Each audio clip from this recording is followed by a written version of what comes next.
dégg na lu nekk kon ku dund foog ngay dégg lu ñàkk donc kon maam Abdou dafa wax ju am solo parce que je me rappelle ba sëñ Sidi Matar nekk xalif dafa am ñaari baat yu mu wax yu ma jàpp te loolu dafa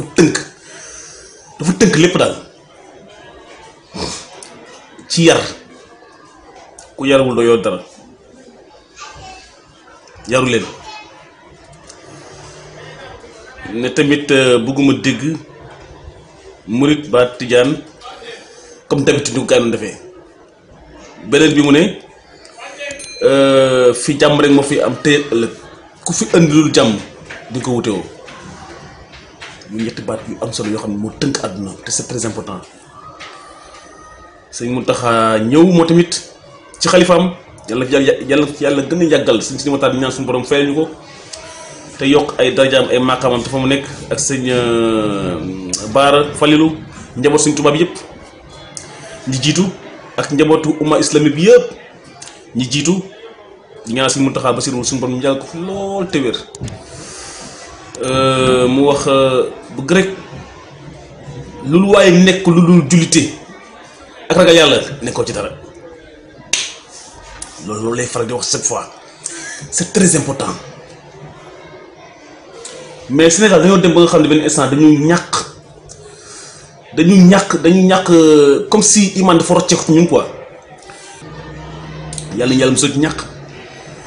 te yàlla musul ci ñàkk ngor tamit ñàkk ngor yàlla bàyyi suñu ngor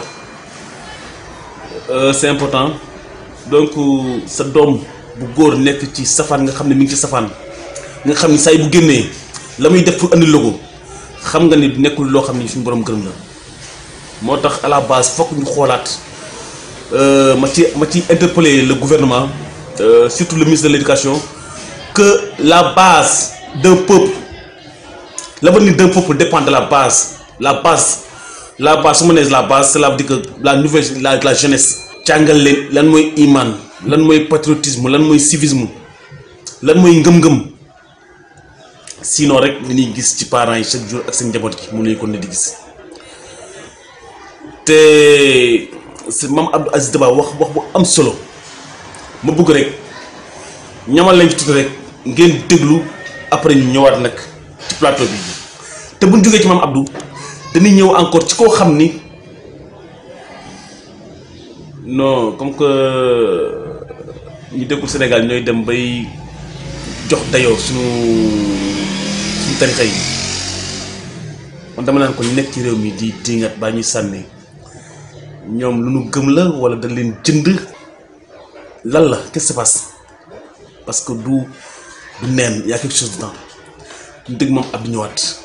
topp baay. doom topp baay. jabar topp jëkkër. jabar topp jëkkër ji. rakk topp magam. rakk topp magam. taalibe topp sëriñam. taalibe topp sëriñ. sëriñ bi jóg. sëriñ bi jub. di wax li yàlla wax. di wax li yàlla wax. te jiitu ca def ga. te na jëkk koo def. di tere li yàlla tere. di tere li yàlla tere. te jiitu ca bàyyi ga. te jëkk koo bàyyi nag. lu mu gis te du dëgg. lu mu gis te du dëgg. te yàlla bëgg ko. te nga xam ne yàlla bëgg ko. mu bàyyi ko. na ko teel a bàyyi. am fitu digle ko. am fitu digle bàyyi ga. bu ca toppee mu ànd ak ñoom. buñ ko ca toppee mu ànd ak ñoom. ñu bañee mu bàyyi leen. bu ñu bañee ànd ak moom mu bàyyi leen. te féetale boppam ak ki nga xam ne ku mu amee kenn du mën ci yow dara. te mu féetale boppam ak buur bi nga xam ne ku mu amee keneen du mën ci yow dara. waaye nañu wóor ne réew yi benn doxatu ci.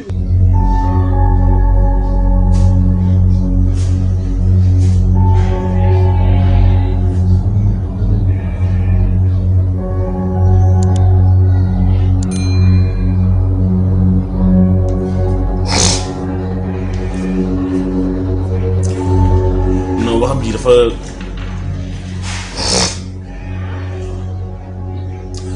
dafa doy waar quoi surtout fi mu daanelee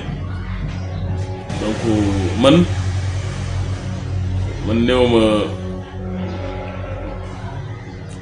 maa gën a gëm nit ñi yàlla néew ma jullit laa àqan néew ma jullit pire laa quoi mais loolu laay aspiré loolu laa bëgg doon waaw jullit bu wér jullit àqan laa bëgg doon di musal si sama bopp lépp loo xam ne rek luy tilimal diine l'islam la te saa su ne ma koy ñaan te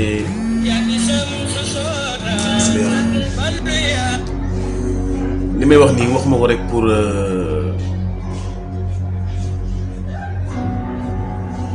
lu may dund la daal te di ko sant yàlla bu baax nag di ko sant yàlla suñu borom bu baax a baax a baax te xam ne rek li naan si Abdou Lahad doon wax naan jàmbaar amul ku dimbalee am waaye nag waajur yi tamit sant nañ leen bu baax li mu wax ci waajur yi ak njaboot li mu wax ci sëriñ si tamit parce que léeg-léeg man su ma toogee di dégg yenn ñi nga xam ni ñu gëm bokkul ak li suñuy réalité maanaam suñuy tarixa diine lislaam dèjà moom moo fu njëkk a samp suñu tarixa yi ñëw nekk suñuy gitt di ñu leeral suñu yoon ay nit jóge ci àll ba c'est vrai que même bu ñuy wootee diine lislaam bu ñu sofantal li fi nekk ndax li fi nekk moo tax tey ñun ñu judd li fi nekk tey moo tax ñu nekk ci li ñu nekk li fi nekk tey moo tax lépp loo xam ni lu safaan la rek suñu borom dimbali ñu ci ba génn ci te lépp rek suñuy repère mooy ñi nga xam ni mooy suñu kilifa diine yi nga xam ni ñoo nekk ci réew mi seen i kàddu di ñu jëriñ di ñu dimbali moo tax muy taalibe yi muy sëriñ si bu ñu may nit ñi li ñu wax bu ñu may li ñuy wax bu ñu tas suñu bopp ay noonu parce que mënoo génn ci kër goo xam da ngay woote nii dañu sosoo ci diine l'islam bokk ci askan bu baax am ay valeur nga génn ci kër googu ba ngay génn nga tàggu sa papa tàggu sa yaay génn dem ci mbedd mi ñu naan kii est-ce que bu muy génn papam gis na ko la yaayam gis na ko loolu dafa jar bàyyi xel